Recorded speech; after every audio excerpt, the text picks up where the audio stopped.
প্রায় ৬০,০০০-এর মতো ট্রুপস এই নির্বাচনী ডিউটিতে থাকবেন।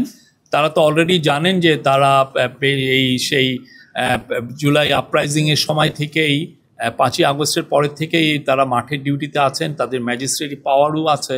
তো আমরা আশা করছি যে এই নির্বাচনের সময় তাদের একটা বলিষ্ঠ ভূমিকা থাকবে এবং তারা মূলত স্ট্রাইকিং ফোর্স হিসেবে থাকবেন আইন শৃঙ্খলা পরিস্থিতি নিয়ন্ত্রণের জন্য। নির্বাচনের সময় যাতে আমাদের ইন্টেলিজেন্সের কোনো ধরনের কোনো উইকনেস না থাকে সেই জন্য বলা হয়েছে, এবং এই ক্ষেত্রেও আমাদের যাতে কোঅর্ডিনেশনগুলো ভালো হয় সেই জন্য বলা হয়েছে। আর গোপালগঞ্জের যেটা কথা বললেন, গোপালগঞ্জের বিষয়ে তো আমাদের গভর্নমেন্ট একটা ইনকোয়ারি কমিশন করেছেন। তারা একজন সুপ্রিম কোর্টের একজন রিটায়ার্ড জাস্টিস এই বিষয়টা দেখছেন, এবং তারা অবশ্যই উনি দেখবেন যে আমাদের কোনো ইন্টেলিজেন্স ফেইলিউর ছিল কিনা গোপালগঞ্জে।